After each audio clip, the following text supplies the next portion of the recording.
Hello नमस्कार दोस्तों, आप सभी का पीटीएफ आईएएस एकेडमी में स्वागत है। बहुत बहुत अभिनंदन है आप सभी लोगों का।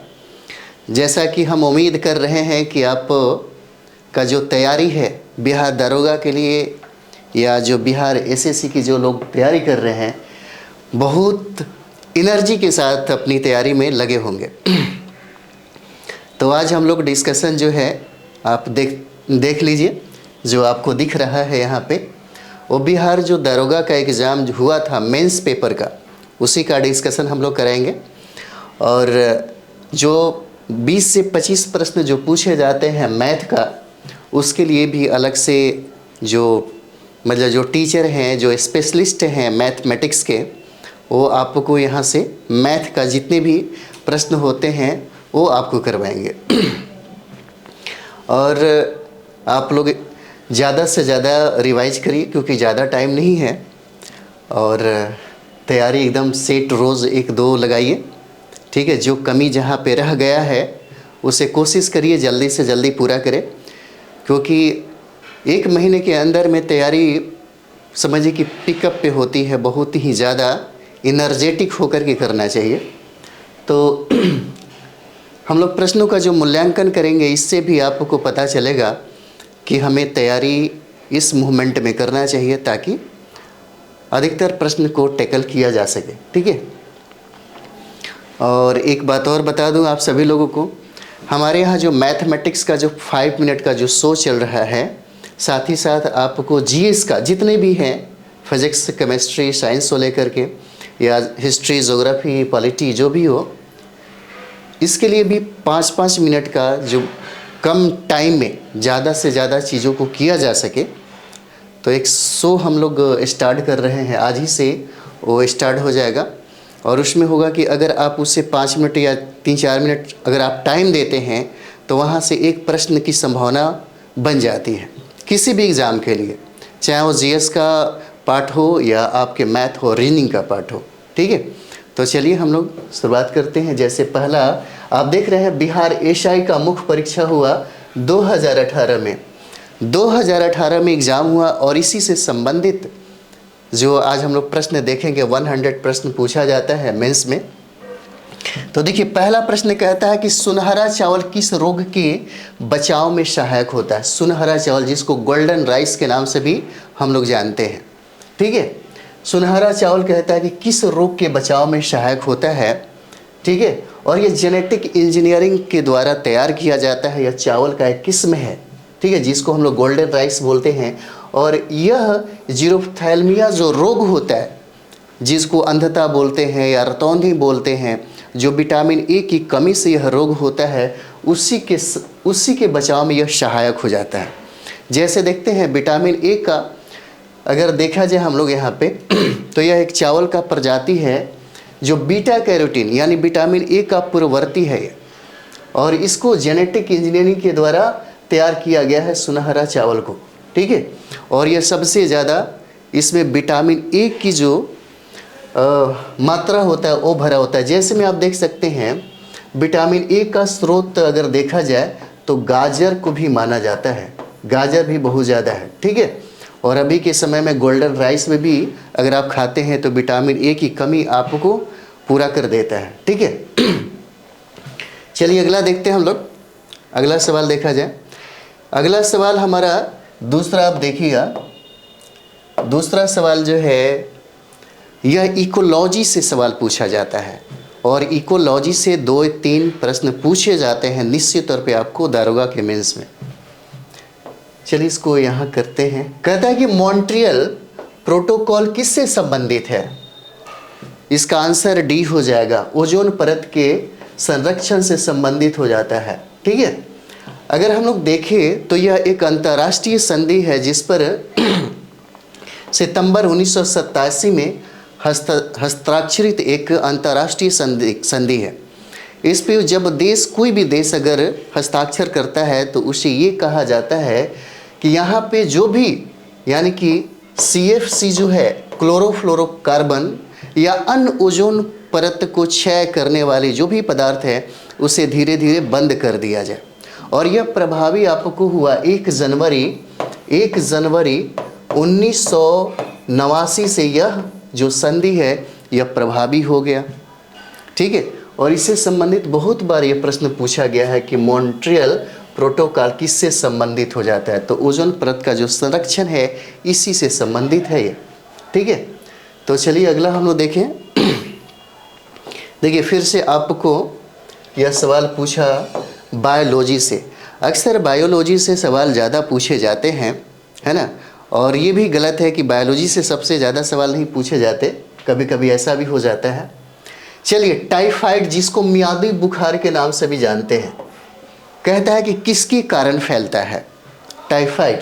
तो ये देखिएगा, यह एक जीवाणु जनित रोग है और यह पानी एवं खाद्य पदार्थों से होता है। जो दूषित पानी या खाद्य पदार्थ जो खाते हैं, है ना, उससे यह टाइफाइड जो है यह रोग हो जाता है।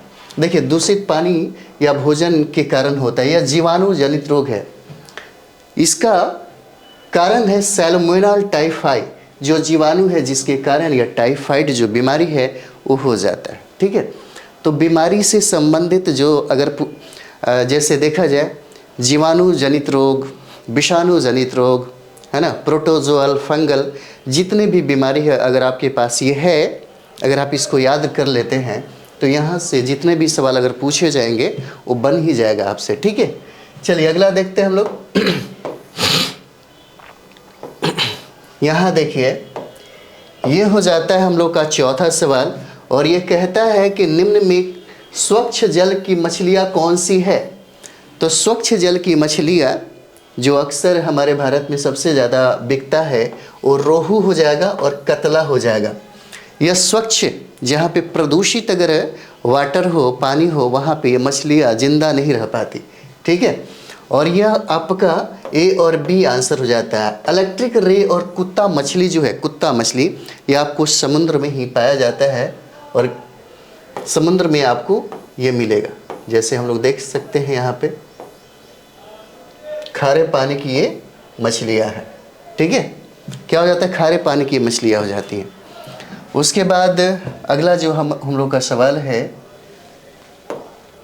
ये देखिए, कहता है कि वन अनुसंधान संस्थान कहाँ स्थित है। वन अनुसंधान संस्थान कहता है कि कहाँ स्थित है। ये देखिए, ये हो जाता है आपका देहरादून में हो जाता है। देहरादून में फॉरेस्ट रिसर्च इंस्टीट्यूट हो जाएगा। देहरादून मतलब उत्तराखंड में है। इसकी स्थापना 1906 में किया गया था। इसकी स्थापना 1906 में किया गया था। ठीक है, और ये वन अनुसंधान संस्थान है जिसको फॉरेस्ट रिसर्च इंस्टीट्यूट कहा जाता है ना। यह देहरादून में, और देहरादून आपको उत्तराखंड में है, जिसका स्थापना 1906 में किया गया था। अगला जो सवाल है हम लोगों का छठा, कहता है कि निम्न में कौन सी पर्वत चोटी भारत में स्थित है। सॉरी, अगला देखेंगे हम लोग, इसी में देख लीजिए, थोड़ा इसको आगे बढ़ा दिया जाए, है ना। चलिए, कहता है निम्न में कौन सी पर्वत चोटी भारत में स्थित है। तो यहाँ पे देख रहे होंगे, आपको ऐसा लग रहा होगा कि शायद सारे के सारे भारत में है, लेकिन ऐसा नहीं है। भारत में सिर्फ यहाँ पे एक ही है जिसका नाम है कामेत, है ना। इसका आंसर सी हो जाएगा, कामेत हो जाता है। ठीक है, और हिमालय की पर्वत चोटियों में से कामेत जो है वो भारत में है, और राज्य में अगर देखा जाए तो ये उत्तराखंड में पड़ेगा। ठीक है, यह आपका उत्तराखंड में पड़ता है। अन्नपूर्णा की अगर बात किया जाए तो अन्नपूर्णा अगर देखते हैं तो ये आपका नेपाल में हो जाएगा। ठीक है, अन्नपूर्णा कहाँ पे, तो नेपाल में हो जाता है। ठीक है, और मकालू की बात करेंगे यहाँ पे, तो यहाँ पे नेपाल और तिब्बत का जो सीमा है ना, नेपाल और तिब्बत का जो सीमा है, तिब्बत का, यहाँ पे ये मिलेगा। ठीक है, और यहाँ जो नामचा बरवा का नाम सुन रहे हैं, नामचा बरवा, ठीक है, ये तिब्बती हिमालय का चोटी है। ठीक है, तिब्बती हिमालय का, है ना, तिब्बती हिमालय का यह चोटी है। इसलिए देखिए, कामेत आपको भारत में है, बाकी यह नेपाल में पड़ेगा, अन्नपूर्णा। उसके बाद मकालू नेपाल और तिब्बत के सीमा पे आपको पड़ेगा, और ये देखते हैं तिब्बती हिमालय का पार्ट हो जाता है नामचा बरवा। ठीक है, चलिए आगे देखते हैं। यह ज्योग्राफी का सवाल था आपका, क्योंकि ज्योग्राफी से भी बहुत सारे सवाल पूछे जाते हैं। जैसे इंडियन ज्योग्राफी और वर्ल्ड ज्योग्राफी की अगर बात करें तो इंडियन ज्योग्राफी के फिजिकल से सबसे ज़्यादा सवाल पूछे जाते हैं बिहार दारोगा में। ठीक है। और अधिकतर किसी भी कंपटीशन में अगर देखा जाए तो सबसे ज़्यादा सवाल पूछे जाते हैं। चलिए अगला देखते हैं। 7 नंबर कहता है कि जापान के योकोहामा शहर में 1994 में संयुक्त राष्ट्र सदस्य देशों का सम्मेलन जिस संदर्भ में किया गया वह है कौन सा? तो प्राकृतिक आपदा नियंत्रण से संबंधित ही यहाँ पे, ठीक है, सम्मेलन किया गया था। जैसे आप देख सकते हैं 1994 में संयुक्त राष्ट्र संघ के तत्वाधान में जापान की योकोहामा में प्राकृतिक आपदाओं से कमी लाने के लिए संयुक्त राष्ट्र विश्व सम्मेलन का आयोजन किया गया था। इस श्रृंखला का दूसरा जो सम्मेलन था 2005 में, है ना, कोबे में हुआ था। कोबे जापान में है, ठीक है। और तीसरा 2015 में हुआ, सेंडाई में हुआ, यह भी जापान में ही आयोजित किया गया था, ठीक है। चलिए आगे हम लोग देखें इसका। अगला सवाल हम लोग का है, भारतवर्ष का नून माटी तेल शोधक कारखाना स्थित है। इसको भी आप चाहे तो ज्योग्राफी में भी रख लीजिए, क्योंकि ज्योग्राफी का ही सवाल है, तो ज्योग्राफी से भी कम प्रश्न नहीं पूछे जाते हैं, ठीक है। भारतवर्ष का नून माटी तेल शोधक कारखाना कहाँ पे है? तो नून माटी तेल शोधक जो कारखाना है वो आपको असम में हो जाएगा, ठीक है। कहाँ पे? असम में हो जाएगा, ठीक है। तो चलिए हम लोग आगे देखते हैं इसको। असम में हो जाएगा। और अगर देखा जाए इसको तो असम में तेल शोधक जो असम में गुवाहाटी में है, असम में पड़ता है ये, ठीक है। और यह इंडियन ऑयल द्वारा 1962 में इसकी स्थापना किया गया था, ठीक है।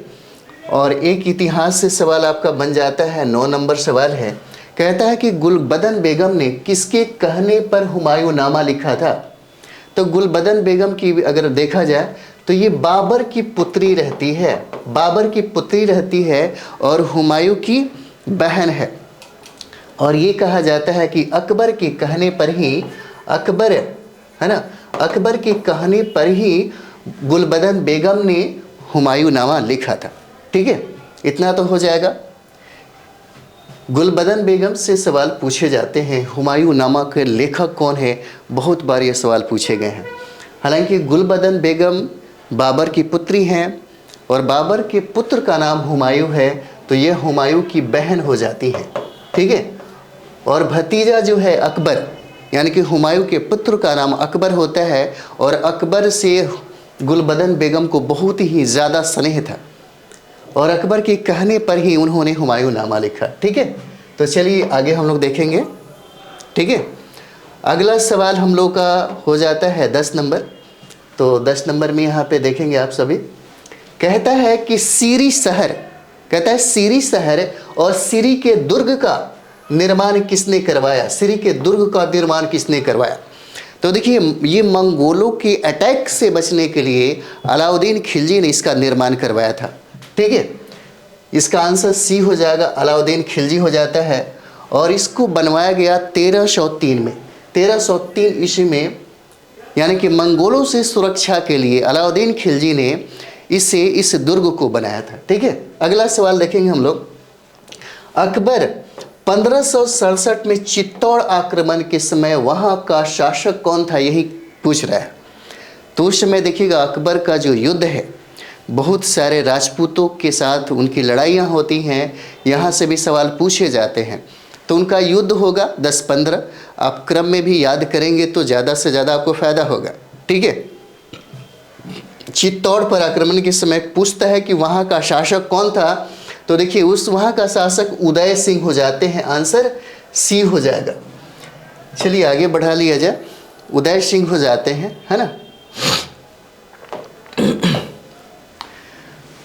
उदय सिंह होती। इस युद्ध में मुगल सेना चित्तौड़गढ़ पर अंततः 1568 में कब्जा कर लिया था तथा राजपूत सेनानी जिसका नाम था जैमल और फतेह सिंह वीरगति को प्राप्त हो गए थे इसी में। अगला देखिए, कहता है 12 नंबर, ये भी आपका इतिहास का ही सवाल है। शेर शाह का मकबरा पूछता है कि कहाँ है, और यह मकबरा आपके बिहार के सासाराम में पड़ता है, ठीक है। बिहार के सासाराम में पड़ता है। और कहा जाता है कि कालिंजर का जब किला जब जीत रहे थे तो लगभग 1545 में उस समय वहाँ पे यानी कि कालिंजर में बारूद के ढेर में मतलब विस्फोट हो जाने की वजह से ये घायल हो गए और इनकी स्थिति इतनी खराब हो गई। जब इन्होंने सुना कि हमने इससे जीत लिया तब जाकर के इनकी प्राण निकल गई। 1945 की ये बात है, ठीक है।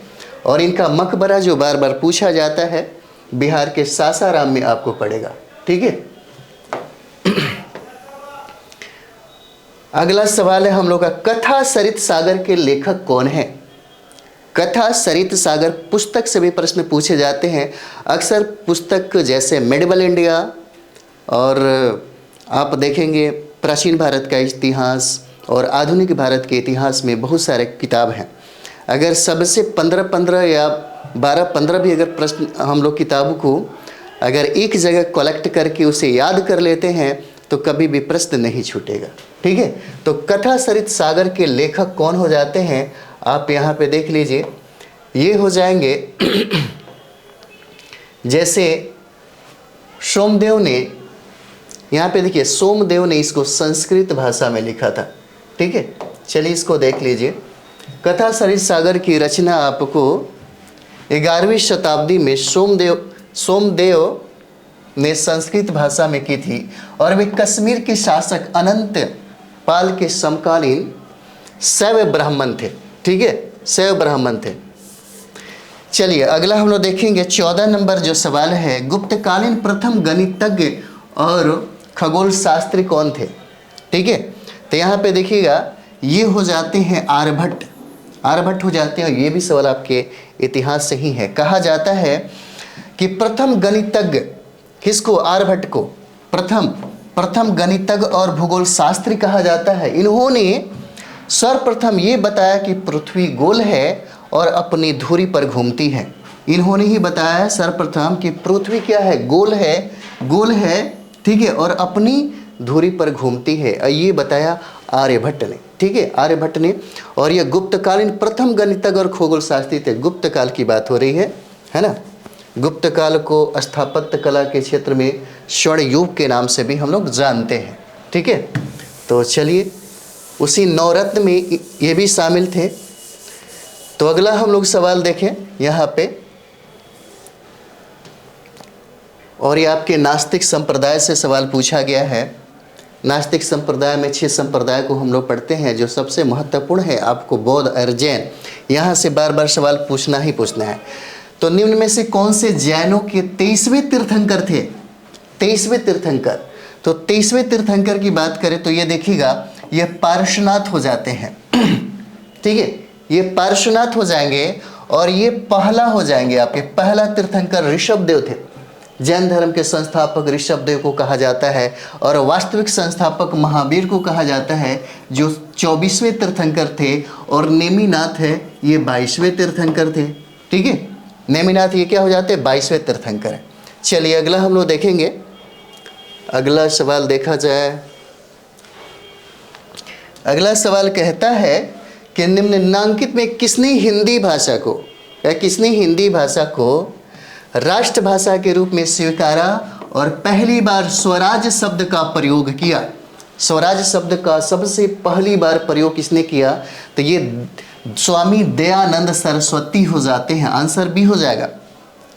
स्वराज शब्द का सबसे पहला प्रयोग स्वामी दयानंद सरस्वती करते हैं, लेकिन कांग्रेस के मंच से स्वराज का सबसे पहला प्रयोग करते हैं दादा भाई नौरोजी। ये भी याद रखिएगा, ठीक है।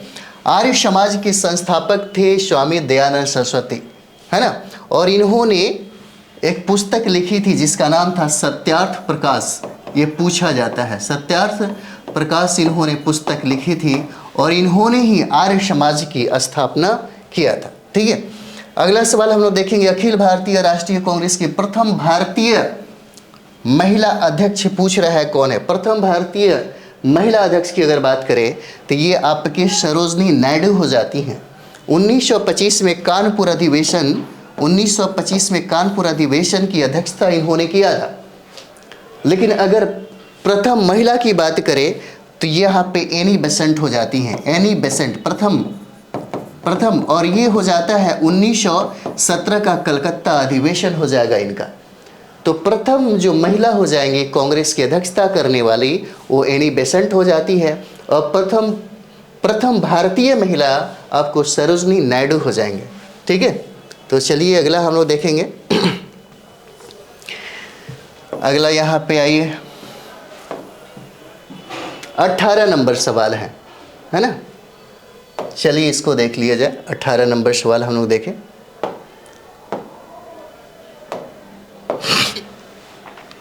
देखिए 18 नंबर सवाल कहता है कि रविंद्रनाथ टैगोर ने सर की उपाधि को क्यों लौटा दिया था। ठीक है, सर की उपाधि को क्यों लौटा दिया गया था। तो आपको पता होगा 13 अप्रैल 1919 को जालियांवाला बाग हत्याकांड होता है, जिसमें बहुत सारे लोग मारे जाते हैं। और यह जालियांवाला बाग हत्याकांड अमृतसर पंजाब में हो जाती है। जनरल ओ डायर के द्वारा निहत्थे जो लोग हैं उन पे गोलियां चला दी जाती हैं, जिससे क्षुब्ध होकर के रविंद्रनाथ टैगोर ने सर की उपाधि त्याग दी, जो ब्रिटिश हुकूमत के द्वारा इनको दिया गया था। उसी तरह कैसरे हिंद की उपाधि जो महात्मा गांधी को दिया गया था, उन्होंने भी इसी समय लौटा दिया था। ठीक है, तो यहाँ पे हम लोग देखेंगे। और एक चीज़ और था, शंकर नायर थे जो वायसराय के कार्यकारिणी परिषद से उन्होंने इस्तीफा दे दिया, जो यह सवाल पूछा जाता है बार बार।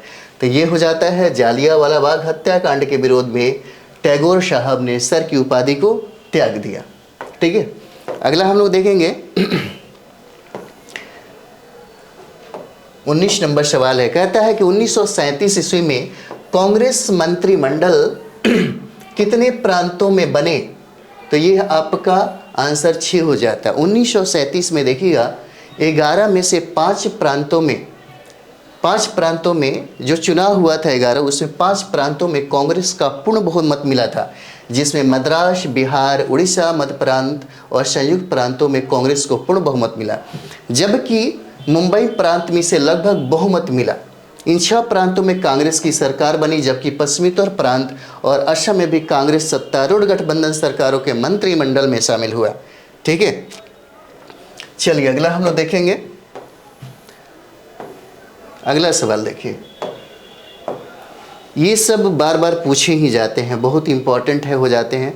भारतीय मुस्लिम लीग की स्थापना कहता है किस वर्ष किया गया। भारतीय मुस्लिम लीग की स्थापना 1906 में किया गया। 1905 में अगर देखेंगे तो बंगाल का विभाजन हो जाता है, उसके 1 साल के बाद भी 1906 में मुस्लिम लीग का गठन होता है। इसका आंसर सी हो जाता है। ठीक है, और इसकी स्थापना आपको ढाका में किया जाता है। बांग्लादेश की जो अभी राजधानी है वो ढाका में किया जाता है। और यहाँ पे 2 लोग थे जिसका नाम था नवाब सलीमुल्लाह। ठीक है, नवाब सलीमुल्लाह हो जाते हैं, और एक का नाम है आगा खां के द्वारा किया जाता है। आगा खां के द्वारा इसकी स्थापना किया जाता है मुस्लिम लीग का। ठीक है, अगला हम लोग देखेंगे प्रार्थना समाज के संस्थापक कौन हो जाते हैं। ठीक है, तो प्रार्थना समाज का संस्थापक हम लोग यहाँ पे देखिए, प्रार्थना समाज का संस्थापक पूछता है कि कौन हो जाएंगे। तो यहाँ पे देखिए प्रार्थना समाज के जो संस्थापक हैं महादेव गोविंद रानडे हो जाते। इसका आंसर ए हो जाएगा। तो देखिए केशव चंद्र सेन की प्रेरणा से 1867 ईस्वी में, ठीक है याद रखिएगा, 1867 ईस्वी में मुंबई में, ठीक है, मुंबई में प्रार्थना समाज की स्थापना आत्माराम पांडुरंग के द्वारा किया जाता है। ठीक है, और महादेव गोविंद रानडे जो है 1889 में प्रार्थना समाज के एक सदस्य बनते हैं, है ना, सदस्य के रूप में माने जाते हैं। हालांकि विकल्प में इसका आंसर ए दिया गया है, इसलिए इसका आंसर ए हो जाएगा। ठीक है, चलिए हम लोग अगला सवाल देखते हैं। अगला सवाल क्या कहता है, ये देखिए आप लोग, बहुत इंपॉर्टेंट है। देखिए गांधी जी की दांडी यात्रा का प्रारंभ किस तारीख और वर्ष में हुआ, ये डायरेक्ट पूछ रहा है।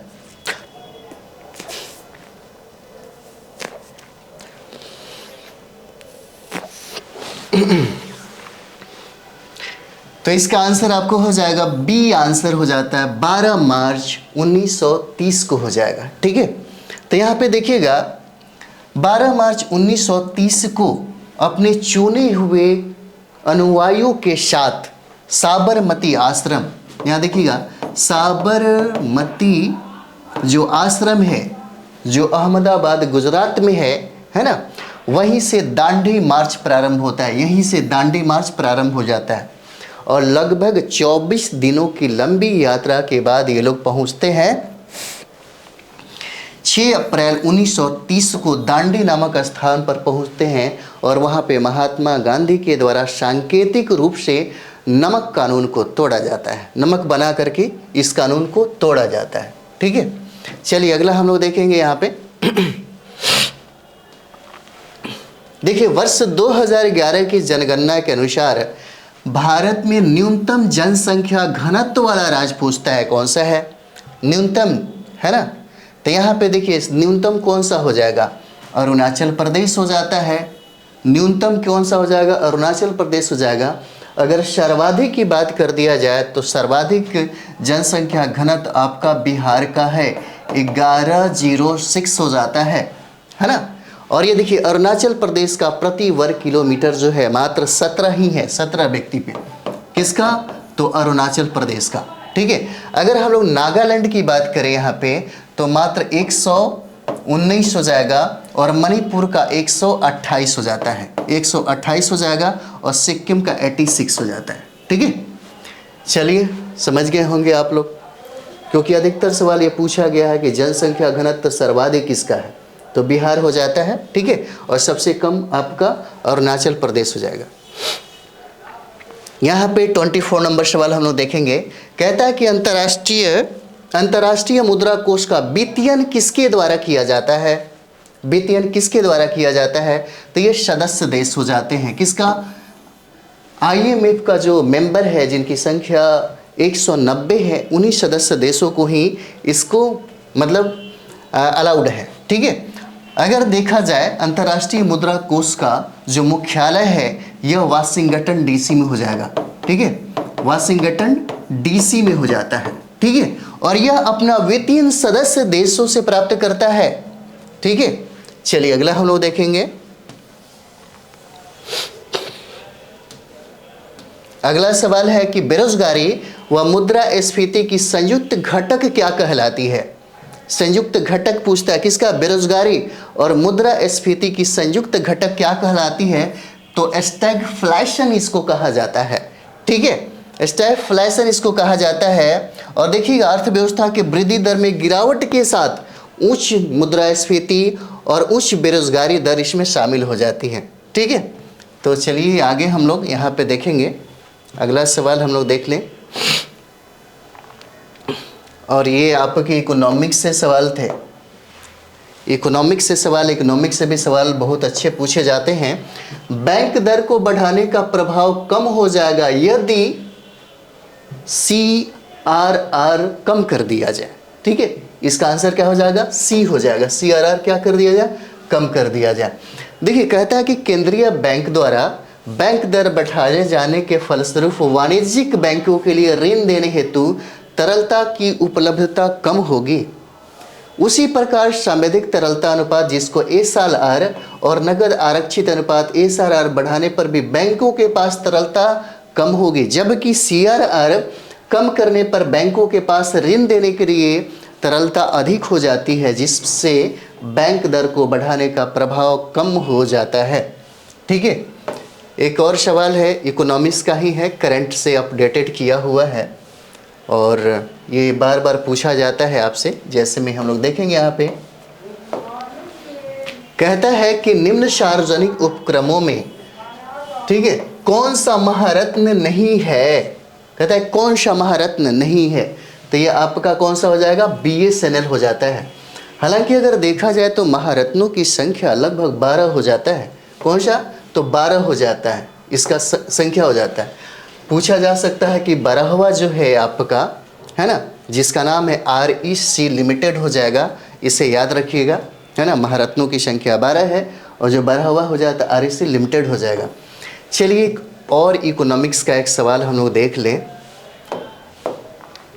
यहाँ देखिए पूछता है कि निम्न में से बहुआयामी गरीबी सूचकांक के संबंध में गलत कौन सा है ना। कहता है कि गलत कौन सा है, तो गलत में आप देखेंगे प्रत्येक प्राचीन को समान भार दिया गया है ना।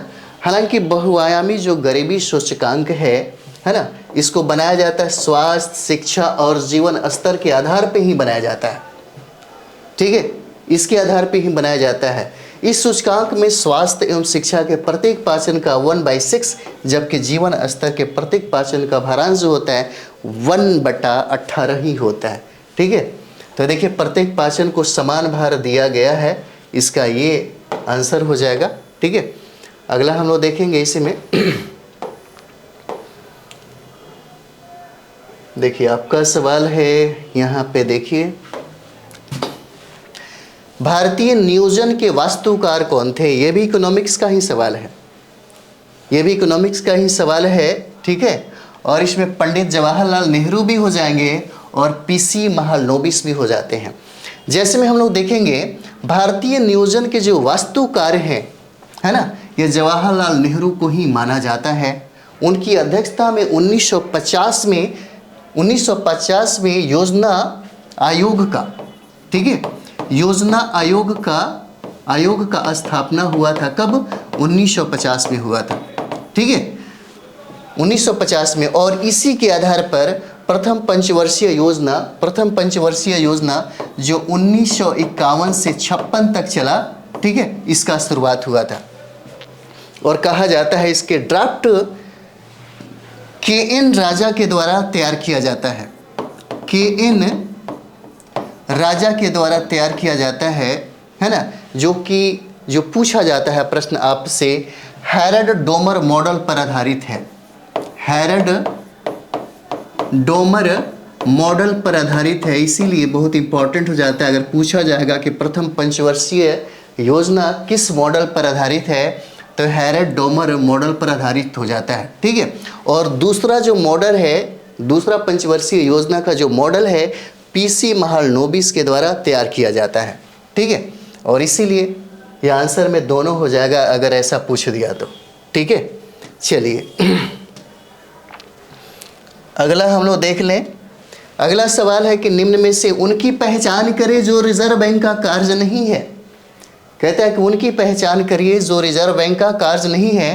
तो ये देखिए, जनता से प्राप्त जमाओं पर ब्याज देना। आरबीआई का कॉन्टैक्ट डायरेक्ट रूप से जनता से नहीं होता, है ना।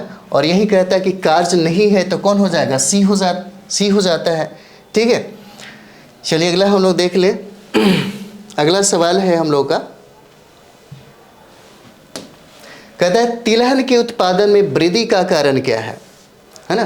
तिलहन के उत्पादन में वृद्धि का कारण क्या है?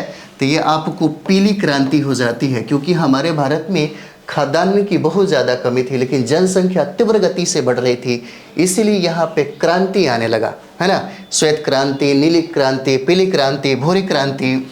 और ये तिलहन से संबंधित है आपका पीली क्रांति, है ना, जिसको एल रेवोल्यूशन भी कहा जाता है, और जिसके वजह से आपको तिलहन का उत्पादन बहुत ज़्यादा बढ़ गया। अगला सवाल है कि भारत के किस राज्य में शिशु मृत्यु दर सबसे कम है? कहता है शिशु दर सबसे कम है। तो देखिए जनगणना से सवाल अक्सर पूछा जाता है ना।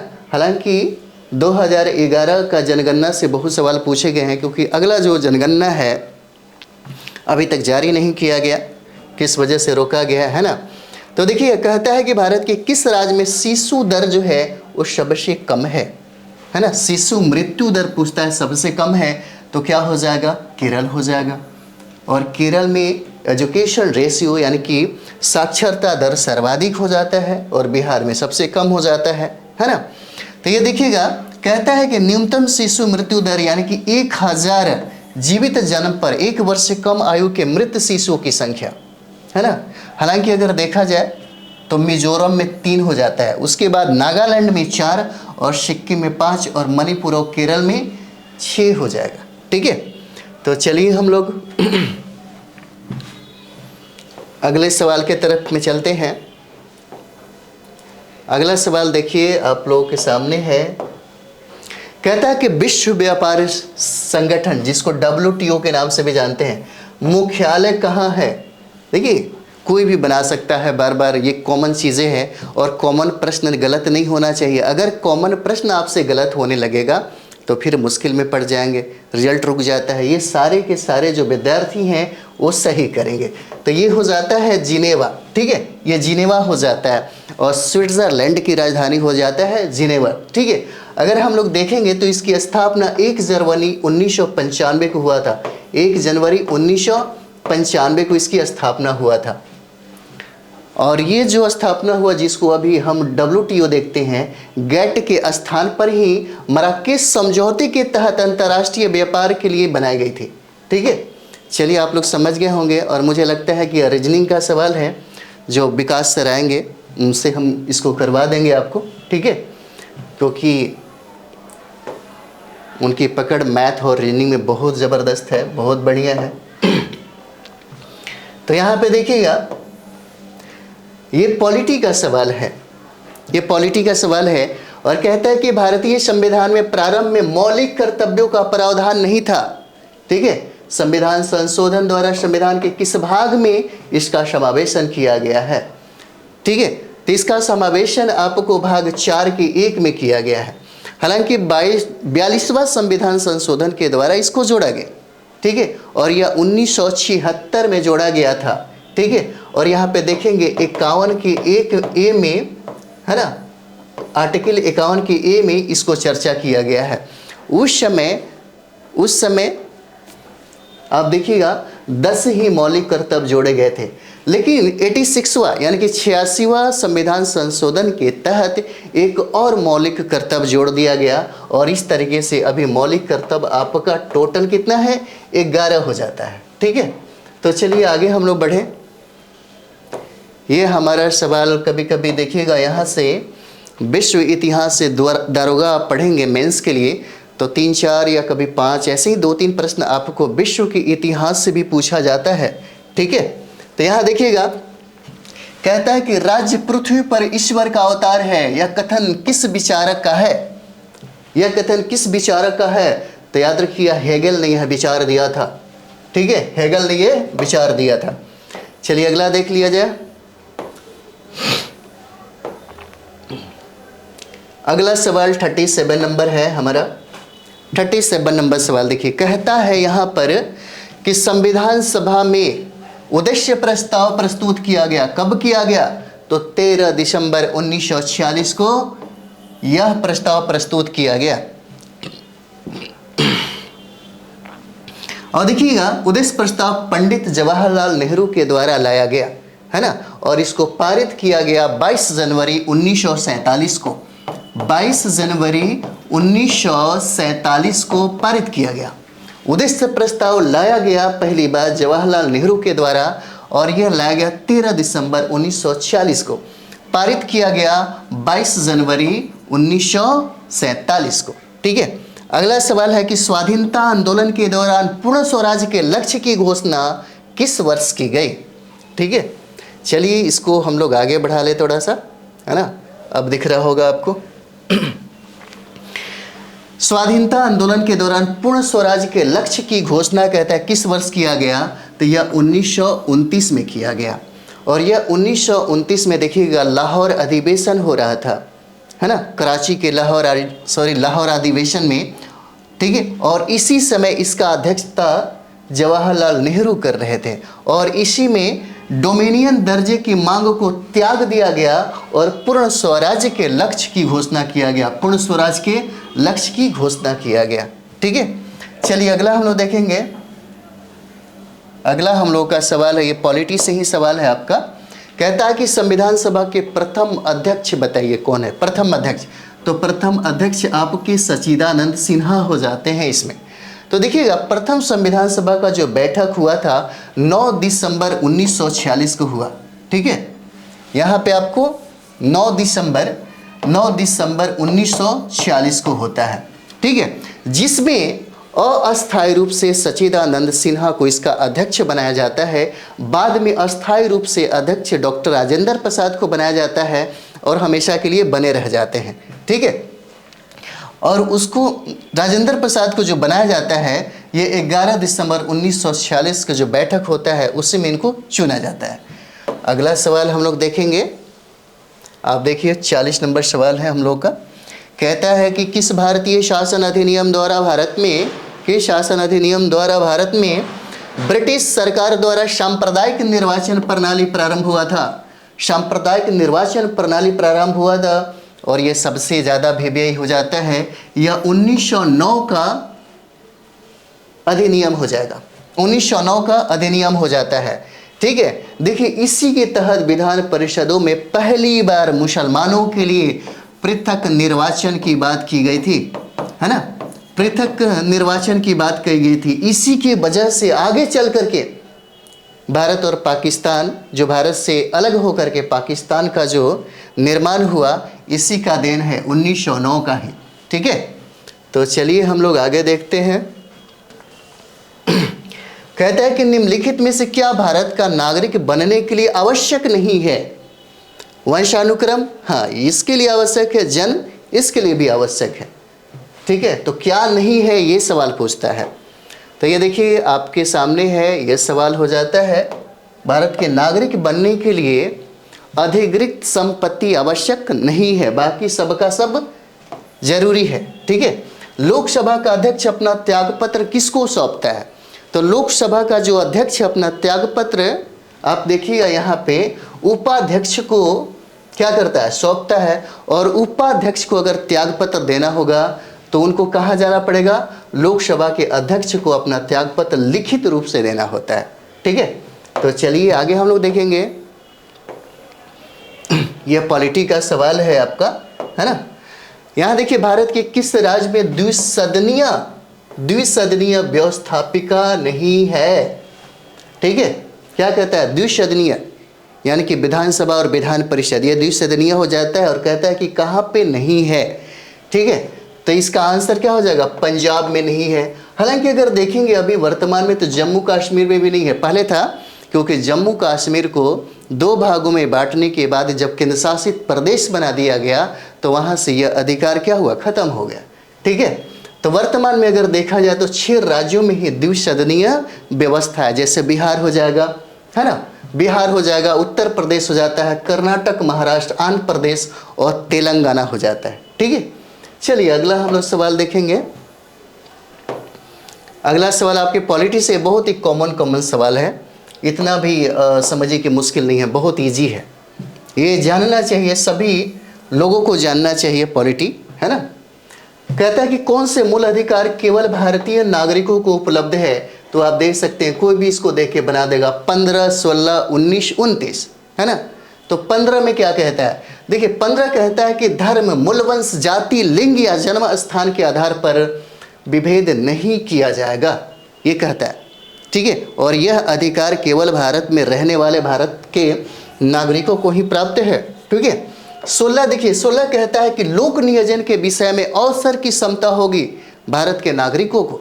ठीक है, कहता है 19 जो आर्टिकल है 19 कहता है कि वाक स्वतंत्रता, जैसे 19 में जो अधिकार प्राप्त है बोलने का, भारत सरकार के खिलाफ कुछ भी बोलने का, कुछ भी कहने का मतलब कुछ भी नहीं, मतलब अपने अधिकारों को मांग करने का या सरकार के नीतियों के विरुद्ध बात करने का अधिकार सिर्फ भारत के नागरिकों को ही प्राप्त है, विदेशियों को प्राप्त नहीं है। ठीक है, उसी तरीके से 29 की बात करें तो अल्पसंख्यक वर्ग के हितों का जो संरक्षण है उसी भारत में रहने वाले अल्पसंख्यक वर्गों के लिए है। ठीक है, तो ये सब चीजें हुआ। अगला हम लोग देखेंगे, जैसे सत्य कथन चुनिए कहता है। ठीक है, तो सत्य कथन में आप आ जाइए, थोड़ा सा इधर भी देख लिया जाए, है ना।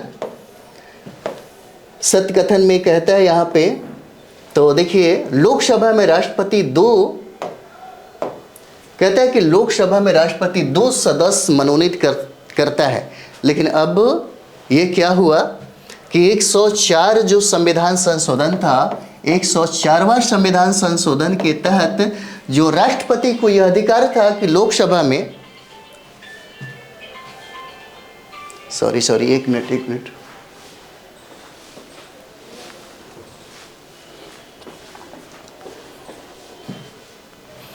सॉरी आपका 1 मिनट का टाइम हम ये किए। कहता है कि लोकसभा में राष्ट्रपति 2 सदस्य मनोनीत करते हैं, अब ये खत्म कर दिया गया और 104वां संविधान संशोधन के तहत इसको खत्म कर दिया गया।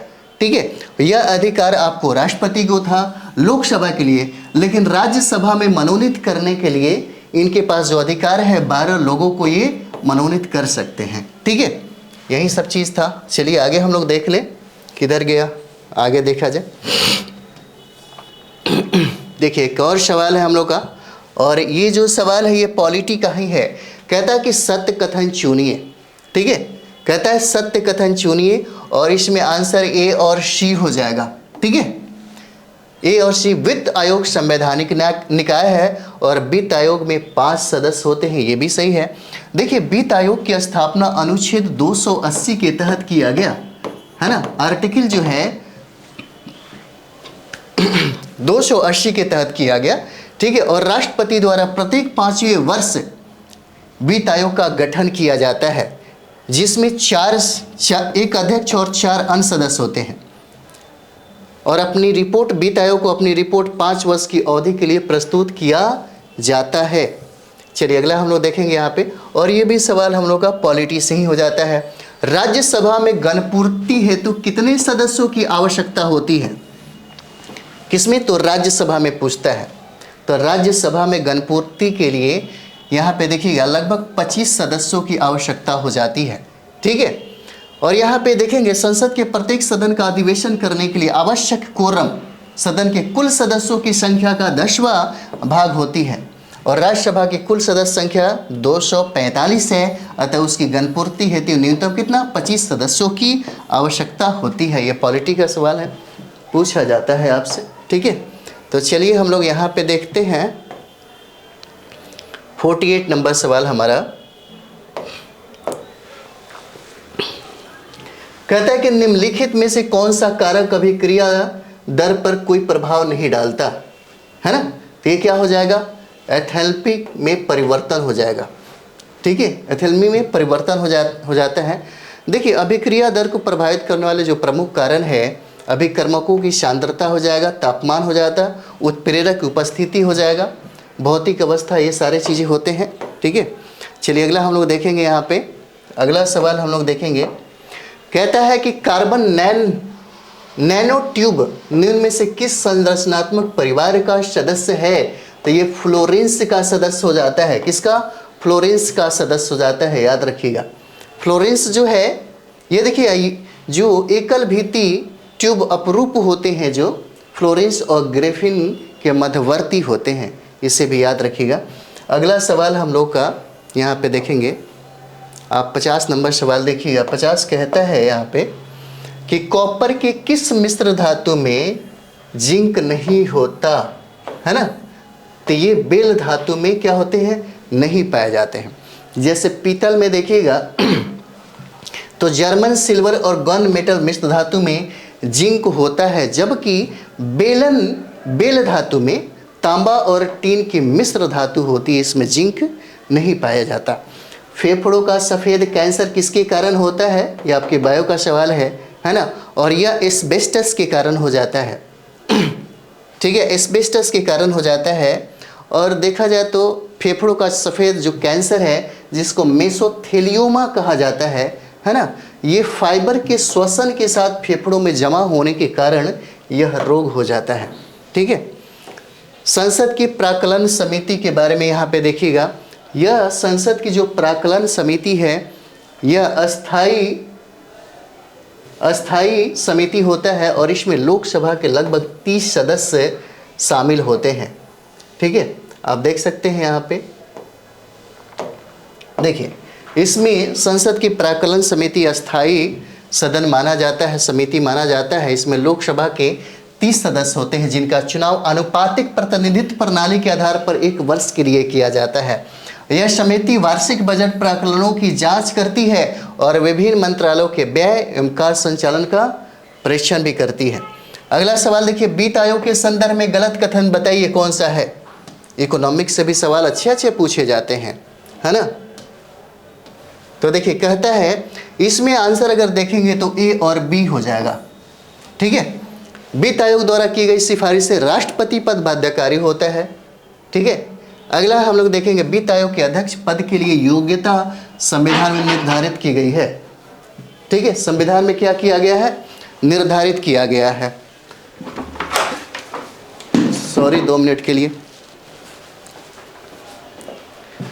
तो ये निर्धारित किया गया है। ठीक है, तो हम लोग इसका आंसर क्या देखेंगे? ए और बी दोनों हो जाता है। ठीक है, जैसे अगर हम लोग देखेंगे यहाँ पे तो देखिएगा संविधान के अनुच्छेद 280(1) के तहत राष्ट्रपति द्वारा वित्त आयोग का गठन किया जाता है। ठीक है, और संविधान के अनुच्छेद 280(2) के तहत संसद विधि द्वारा वित्त आयोग का क्या करेगा? सदस्य अर्हताओं और उनके चयन की रीति का निर्धारण कर सकती है। ठीक है, अगला हम लोग देखेंगे यहाँ पे देखिए कभी कभी पूछा जाता है, तो 8वें वित्त आयोग के सिफारिशों को सरकार द्वारा क्रियान्वित नहीं किया गया था। ठीक है, इसके बाद हम लोग जो प्रश्न देख रहे हैं हम लोग का रीजनिंग और मैथ का प्रश्न हो जाता है। ठीक है, रीजनिंग और मैथ का प्रश्न होता है और ये मैथ के टीचर आपको करा देंगे। ठीक है, मैथ रीजनिंग का सवाल आप देख रहे होंगे, ये सारा का सारा मैथ रीजनिंग का है। ठीक है, चलिए अगला देखा जाए। चलिए 62 नंबर सवाल हम लोग देखेंगे और ये भी आपको इकोलॉजी से ही सवाल पूछा जा रहा है। कहता है क्योटो प्रोटोकॉल का उद्देश्य निम्न में से किसकी मात्रा कम करना है? ठीक है, किसकी मात्रा कम करना है? तो ये देखिए ग्रीन हाउस गैस की मात्रा क्या करना है? कम करना है। और ये कहता है कि क्योटो प्रोटोकॉल जो है जलवायु परिवर्तन पर संयुक्त राष्ट्र फ्रेमवर्क कन्वेंशन के तहत अंतर्राष्ट्रीय संधि है। ठीक है, जो ग्रीन हाउस गैसों के उत्सर्जन में कमी लाने के लिए जुड़ी है। इस संधि पर 1997 में क्योटो कहाँ पे है? तो जापान में हो जाता है। ठीक है, हस्ताक्षर हुए तथा यह 16 फरवरी 2005 से क्या हुआ? प्रभावी हो गया। ठीक है, चलिए अगला देखा जाए। अगला जो सवाल है हम लोग का, कहता है कि ऊर्जा का स्तूप यानी कि पिरामिड होता है। कौन होता है? तो हमेशा सीधा हो जाता है। ऊर्जा का पिरामिड किसी पारिस्थितिकी तंत्र की खाद्य श्रृंखला में पोषण स्तरों के मध्य एक पोषक स्तर से दूसरे पोषण स्तर में ऊर्जा के प्रवाह को प्रदर्शित करता है। ऊर्जा का पिरामिड सीधा होता है क्योंकि प्रत्येक पोषण स्तर से ऊर्जा के स्थानांतरण के दौरान ऊर्जा का ह्रास होता जाता है। ठीक है, चलिए टाइम हम आपका बर्बाद न करें, फटाफट आपका रिवीजन ही यहाँ पे देख लिया जाए क्योंकि अभी बड़ा कीमती समय है। पूरी एनर्जी, जितना एनर्जी आपके पास है, जितना ताकत आपके पास है वो लगा दीजिए। ठीक है, एक सीट आपका कन्फर्म हो जाएगा बिहार दारोगा के लिए और बिहार एसएससी के लिए। ठीक है, पूरा एनर्जी लगाइए, कोई भी लापरवाही और आलसीपन मत दिखाइए, नहीं तो दिक्कत हो जाएगा। ठीक है, सवाल देखिए, कहता है कि परंपरागत रूप से क्रिकेट बैट के निर्माण में किस पेड़ के कास्ट का प्रयोग किया जाता है? क्रिकेट का जो बैट होता है वो किस लकड़ी से? तो यहाँ पे देखिएगा ये आपका बिल्लू हो जाएगा, है ना। क्रिकेट बैट के निर्माण में बिल्लू वृक्ष के कास्ट का उपयोग किया जाता है। इसे विशिष्ट रूप से व्हाइट विलो की एक प्रजाति से बनाया जाता है। अगला, भारत का राष्ट्रीय पुष्प कौन सा है? देखिए इसका आंसर सी हो जाएगा, निलंबो न्यूसीफेरा है। हालांकि कमल है और कमल का ही ये नाम हो जाता है ना, कमल का ही नाम है। जैसे हम लोग आगे देखेंगे। ठीक है, राष्ट्रीय फूल जो कमल है उसका वैज्ञानिक नाम हो जाता है निलंबो न्यूसीफेरा, है ना। देखिए जीव विज्ञान के पिता कौन कहलाते हैं? तो जीव विज्ञान के पिता कौन हो जाएंगे? अरस्तु कॉमन प्रश्न हो जाता है ना। बायोलॉजी के फादर कहे जाते हैं। निम्न में कौन सा एक कुटफल है ना? तो ये आपका पोम हो जाएगा। कुटफल कौन सा हो जाएगा? पोम हो जाएगा। चलिए अगला देखेंगे हम लोग। ये सवाल बार बार पूछे जाते हैं, कीटभक्षी पादप का उदाहरण बताइए कौन सा हो जाता है? तो ये क्या हो जाएगा? नेपेंथीस हो जाएंगे, है ना। और कीटभक्षी जो पौधे हैं वो नाइट्रोजन की पूर्ति के लिए ही इसका इस्तेमाल करते हैं। छोटे छोटे कीड़े मकोड़ों को क्या करते हैं? खा जाते हैं, है ना। तो अगला हम लोग सवाल यहाँ पे देखेंगे। अगला सवाल देखिए, ये बहुत इंपॉर्टेंट है आपके लिए। कहता है कि निम्नलिखित में से कौन सी शर्त 1813 ईस्वी के चार्टर एक्ट का अंग नहीं था, है ना। तो ये देखिएगा, इसका क्या हो जाएगा? बी हो जाएगा। ईस्ट इंडिया कंपनी का भारत में व्यापारिक अधिकार पूर्ण रूप से समाप्त कर दिया गया, है ना। ये नहीं था। व्यापार पूर्ण रूप से समाप्त नहीं, पूर्ण रूप से 1833 में किया जाता है ना। पूर्ण रूप से इसका जो अधिकार है वो समाप्त हो जाता है 1833 के अधिनियम के द्वारा, है ना। देखिए इसके द्वारा 1813 के माध्यम से ईस्ट इंडिया कंपनी का भारत से व्यापारिक अधिकार आंशिक रूप से समाप्त किया जाता है। जैसे देखिएगा यहाँ पे हम लोग देखेंगे, इसमें अफीम, चाय और चीन के व्यापार पर कंपनी का एकाधिकार बना रहता है और कुछ चीज़ों का अधिकार क्या होता है, खत्म हो जाता है। चलिए अगला हम लोग देखेंगे, आपका फिजिक्स का सवाल है, समझे। फिजिक्स का सवाल है जो पूछा जाता है बार बार, कहता है कि एक प्रकाश वर्ष बराबर होता है कितना। ये प्रकाश वर्ष जो है ये दूरी का मापक हो जाता है, दूरी का, ठीक है। और इसका आंसर बी हो जाएगा, 9.46 से इंटू 10⁻12 किलोमीटर हो जाता है। कहता है एक प्रकाश वर्ष बराबर इतना 9.461 गुने 10⁻12 किलोमीटर या 9.461 गुने 10⁻15 मीटर दूरी के बराबर होता है। यह वह दूरी है ना, जिसे प्रकाश एक सौर वर्ष में क्या करती है, तय करती है, ठीक है। चलिए अगला देखेंगे हम लोग 71। कहता है कि निम्न में कौन सा नियम रॉकेट प्रणोदय में शामिल होता है। तो क्या हो जाएगा, न्यूटन की गति का तीसरा नियम हो जाएगा, है ना। न्यूटन की गति का तीसरा नियम हो जाता है। चलिए अगला देखेंगे आप लोग, न्यूटन का प्रथम, दूसरा और तीसरा जो नियम है उसको जरूर याद करिएगा, उदाहरण भी साथ साथ याद करिएगा, है ना। जो प्रश्न पूछा जाएगा बन जाएगा। निम्न में कौन सा ग्रह सौरमंडल के वैक्यूम क्लीनर की भांति कार्य करता है, वैक्यूम क्लीनर की, साफ सुथरा एकदम करने वाला। तो कौन हो जाएगा, ये बृहस्पति हो जाएगा, जिसको हम लोग जुपिटर कहते हैं, है ना। और यह वैक्यूम क्लीनर की तरह काम करता है। और ये देखिएगा, कहा जाता है कि यह अपने शक्तिशाली गुरुत्वाकर्षण बल के कारण बहुत से क्षुद्र ग्रहों, उल्का पिंडों, है ना, धूमकेतुओं को अपनी तरफ खींच लेता है, जिससे अन्य ग्रह इनकी टक्कर से क्या होते हैं, बच जाते हैं, ठीक है। चलिए अगला हम लोग देखेंगे। अगला सवाल है हम लोगों का, कहता है कि यदि वायुमंडल दाब पारे के 76 सेंटीमीटर से कम हो तो पानी ... तापमान पर क्या करेगा। तो देखिए 100 डिग्री सेंटीग्रेड से कम पर क्या करेगा, उबल जाएगा, है ना। क्या होगा, उबलने लगेगा। चलिए अगला हम यहाँ पे देखते हैं, ये हमारा सवाल हो जाता है, देखिए 74 नंबर सवाल है। दोनों में आपके भाई पूछे जाते हैं, एक ज्योग्राफी में भी आएंगे और फिजिक्स में भी, दोनों में पूछे जाएंगे ये आपसे। कहता है सूर्य व तारों में ऊर्जा का प्रमुख स्रोत कौन सा है। तो ये नाभिकीय संलयन हो जाता है। कौन सा, नाभिकीय संलयन। इस प्रक्रिया में अत्यधिक उच्च ताप, है ना, क्या होता है, उच्च ताप और दाब पर हाइड्रोजन के दो नाभिक संलयित होकर के एक हीलियम नाभिक का निर्माण करते हैं, जिससे बृहत ऊर्जा, बहुत सारे ऊर्जा का निर्माण होने लगता है, ठीक है। अगला सवाल हम लोग देखेंगे, 75 नंबर सवाल है, पेयजल में निम्न में से किसकी अधिकता के कारण ब्लू बेबी सिंड्रोम होता है। ब्लू बेबी सिंड्रोम नाइट्रेट की अधिकता के कारण होता है, नाइट्रेट, ठीक है। ब्लू बेबी सिंड्रोम में बच्चों के रक्त में ऑक्सीजन का परिवहन जो होता है, ऑक्सीजन का परिवहन क्या हो जाता है, प्रभावित होने लगता है, जिसके कारण उनकी त्वचा नीली पड़ जाती है ना, नीली पड़ जाती है। और यह मुख्य रूप से नाइट्रेट के संदूषण के कारण होता है। जब बच्चे का नाइट्रेट संदूषित जल पिलाया जाता है तो उसके शरीर में नाइट्रेट नाइट्राइट में परिवर्तित हो जाता है। यह नाइट्राइट रक्त में हीमोग्लोबिन के साथ मिलकर मेथिग्लोबिन बनाते हैं, जो कि ऑक्सीजन के परिवहन में क्या होता है, अक्षम हो जाता है, ठीक है। अगला सवाल हम लोग देखेंगे यहाँ पे, ब्रॉटलैंड रिपोर्ट को सतत विकास के संदर्भ में है, उसका शीर्षक क्या हो जाता है, तो और कॉमन फ्यूचर हो जाएगा। इसका आंसर क्या हो जाएगा, सी हो जाएगा।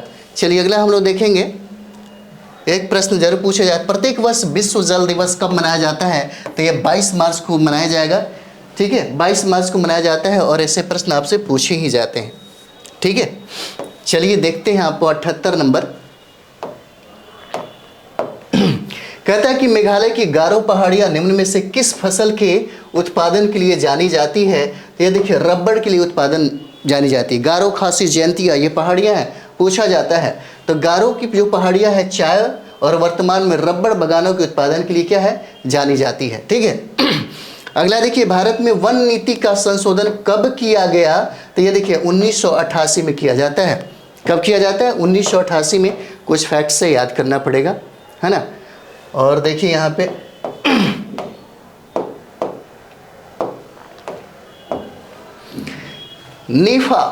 नेफा का फुल फॉर्म यहाँ पे पूछता है तो नॉर्थ ईस्ट फ्रंटियर एजेंसी हो जाएगा, है ना, नॉर्थ। अब देखिए 1972 में अरुणाचल प्रदेश के संघ राज्य क्षेत्र के रूप में पुनर्सीमांकन किया गया और 1987 में अरुणाचल प्रदेश को पूर्ण राज्य का दर्जा दिया गया। ठीक है, अगला सवाल हम लोग देखेंगे यहाँ पे।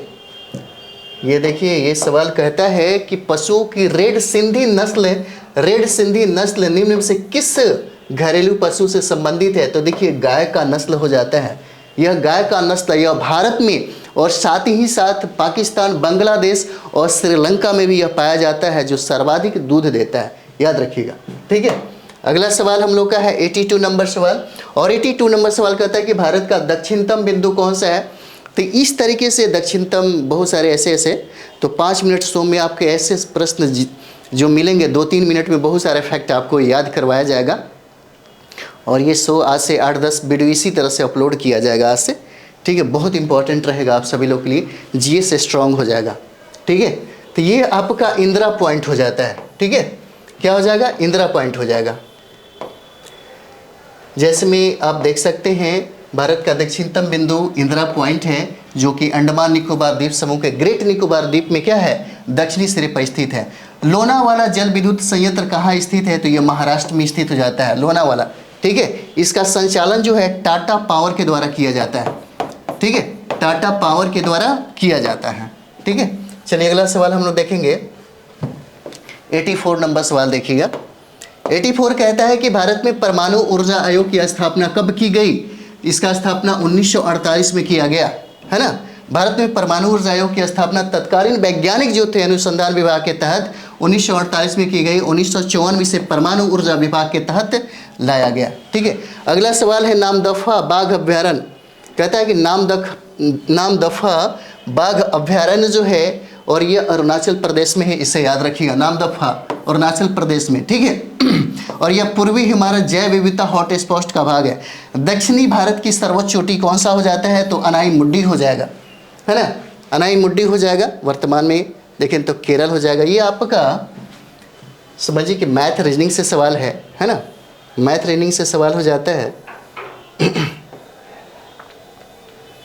चलिए मैथ रीजनिंग का सवाल है। चलिए 93 नंबर सवाल जो है आपके पास, ये बायो का सवाल हो जाता है। कहता है कि पाचन तंत्र का कौन सा HCl स्रावित करता है? तो ये कौन हो जाएगा? अमाशय हो जाएगा, है ना। मानव शरीर के पाचन तंत्र में हाइड्रोक्लोरिक एसिड का स्रावन गैस्ट्रिक एसिड के रूप में अमाशय से होता है। एक वयस्क मानव के शरीर में भोजन के पाचन हेतु प्रतिदिन लगभग 1.5 लीटर गैस्ट्रिक एसिड का स्राव होता है। ठीक है, ये 93 नंबर सवाल था। और मुझे लगता है कि अब सिर्फ मैथ रीजनिंग ही होगा, है ना, मैथ रीजनिंग ही है। चलिए एक सवाल और भी है, कलोल विद्युत परियोजना। देखिए परियोजना बहुत पूछा गया है ना। और ये कलोल विद्युत जो परियोजना है यह गुजरात में है, गांधीनगर में। ठीक है, इसे याद रखिएगा। और ये हमारा 100 का जो सवाल है ना, ये देखिए इसका आंसर डी हो जाता है और यहाँ ये समाप्त हो जाएगा। ठीक है, तो हम ये कहेंगे कि आप ज़्यादा से ज़्यादा टाइम सिर्फ पढ़ाई में ही लगाइए। दरोगा के लिए पढ़ने की ज़रूरत नहीं है, सिर्फ रिवीजन की ज़रूरत है।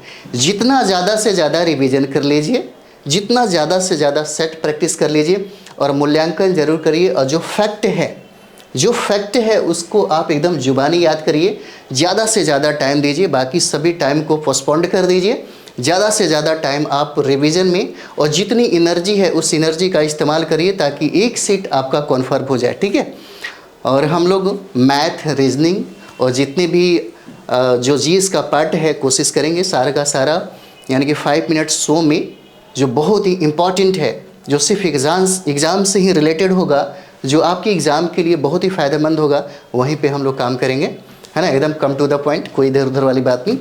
तो चलिए आप लोग अच्छा से पढ़िए। ठीक है, जय हिंद, जय भारत।